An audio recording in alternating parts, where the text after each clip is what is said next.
there are deeper stories to these code violations, and simply putting AI cameras for more surveillance on our community is not a good use of funds. Which side are you on? Which side are you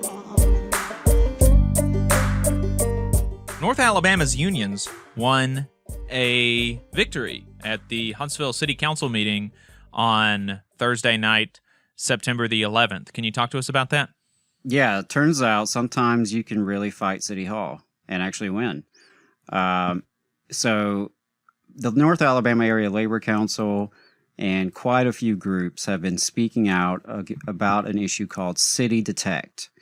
And so the idea was that Mayor Tommy Battle and the City Council were considering a contract that was going to be about $1 million, over $300,000 a year for 3 years, to put AI cameras on the back of garbage trucks, apparently to surveil properties for code violations. And, this was not something that was on the top of our radar necessarily, but we kept hearing concerns in the community about it. Folks tipped us off about it, asked if we could work on it.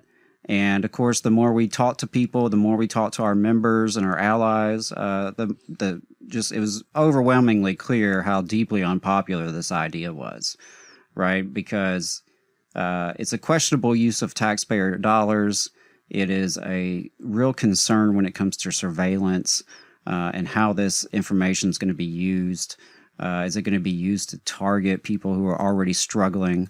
Because often if there are code violations, there's a story that goes deeper than that, right? Typically, you're talking about folks who are elderly or possibly disabled or just dealing with other issues, right? And so North Alabama Area Labor Council, we started speaking out as well. I know there were other groups involved. Huntsville 5051 comes to mind as one for sure that have been speaking out as well. So we put out an action alert. And shout out to our sister Whitney for running point on this campaign. And we put out an action alert, and in less than 5 or 6 days, over 100 Huntsvillians contacted the city council about this issue. And it was just, it really resonated with folks, and it got the city council's attention. It very much did. They did reach out to us, and they heard the opposition. And so we attended the meeting on Thursday night to make our opposition known in person as well. There were quite a few activists and organizers there as well. Indivisible was there rallying around immigration rights. And so, it was a full hall in the city council meeting.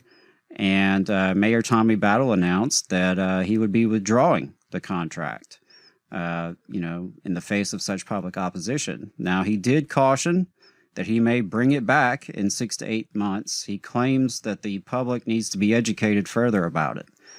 But as many of the speakers who spoke during citizen comments made the point that we don't really want more education on this issue. We don't need more education on this issue. We were pretty clear that we didn't want it. It's not needed. If you're going to blow $1 million of the city's funds, we can think of a lot of better ways to use that money, right? This helped these folks who need help. That's a good place to start.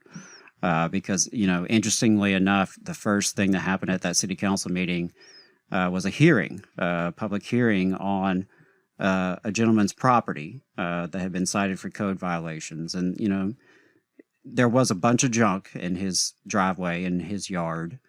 And I understand that the neighbors are certainly tired of seeing it.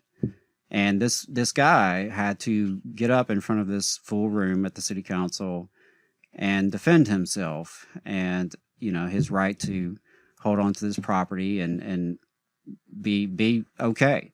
And he was an elderly fella. His wife is dying, has very bad conditions. He cannot leave her alone. And, the poor guy talked about how he'd been trying to clean it up. He just couldn't do it. He needs help.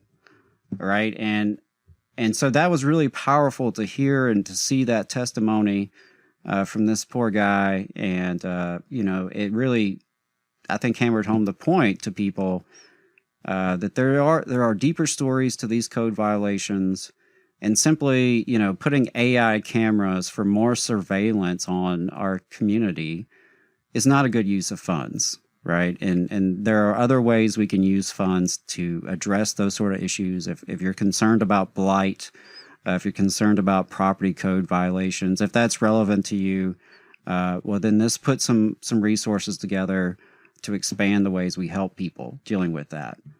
Hey, 5 seconds. Just wanted to say that this is only possible because of our donors. If you want to see more of this, then consider donating yourself at tvlr.fm/donate. So it was really a cool event to see the power of the people come through. It something both City Councilwoman Michelle Watkins in District 1 and City Council President John Meredith of District 5, they both emphasized the success of the campaign and really wanted to hammer home that, when Huntsville speaks up, sometimes it really can work. And so we want to encourage folks to stay engaged. And something that I shared with the council president that I really meant, and I'll say here, is that, we're wanting as a labor council to build on that momentum to push positive proposals. This come up with some solutions. This come up with some policies that are really going to support working people. We certainly have ideas about that and look forward to, continued conversations with the council, but just want to give a shout out to everyone who helped on that. Well over 100 folks who took the action alert, the people who called, who made appointments with their council members, the people who showed up to the council meetings, the people who shared on social media and got their friends involved in it. It all made a difference. And, like I said, this time we fought City Hall, and for now we've won. And that's pretty cool. Yeah, I wanted to share this on, so the concern was over AI cameras on garbage trucks that would go around and detect property violations or whatever. And obviously one of the, there's lots of concerns that we had about it. You can check out northalabamalabor.org to see the press release that North Alabama's unions put out about, about the win at the city council. And you can see more of the reasons why we were opposed to it. But one of the concerns was obviously privacy and security. The company that Huntsville City Council was considering doing this with is called City Detect. And so you can go on their website right now and look at the thing, citydetect.com. And they have frequently asked questions. And one of them is, how do you handle privacy concerns? And I kid you not, I'm reading this straight from their website. This is what they say. Images are captured from public spaces where there is no expectation of privacy. Legally, there are no privacy concerns. Look, I mean, I don't know about you, but I actually do have like some level of privacy expectation with respect to my yard and my house and garage. I have some level of privacy expectation, and there is no, they have no thing about like, how are we going to be using this data? Who are we going to be selling this data to in the future? How are we securing this data so other people can't get to it? I mean, none of that kind of stuff. So it's just really, is a bad thing. Right. And I do also, for the record, want to say that the District 2 City Councilman, David Little, didn't seem to have a whole lot to say. He did say on Facebook that folks were spreading misinformation on the interwebs, he says.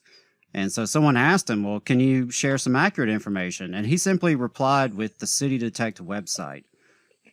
Also, that is the company trying to sell him something.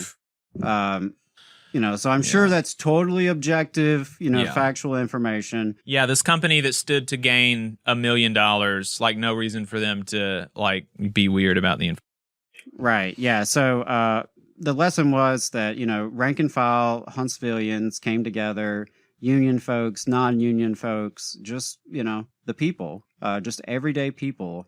And we spoke up and we made our voices heard. And, they had to back down, at least for now. And so we'll have to keep an eye on it for sure. This is the sort of thing that happens quietly, typically.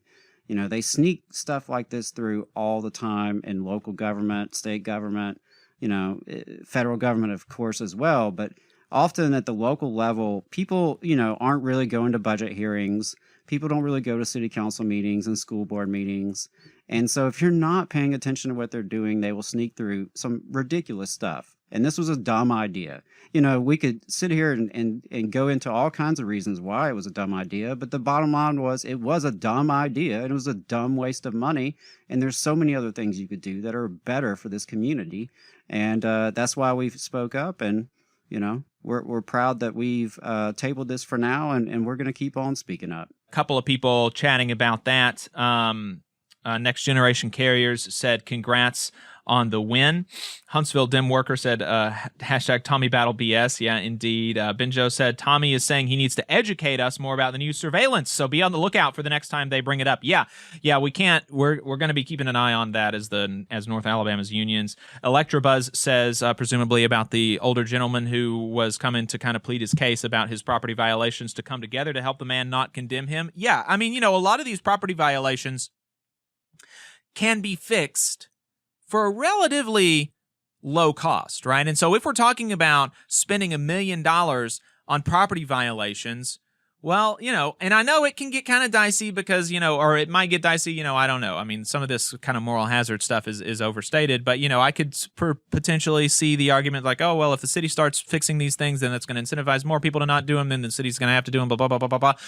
But nevertheless, you know, you could spend that money on, like, paying people to mow old, poor people's yards if they need it, or something like that, instead of this AI detection company, something like that, right?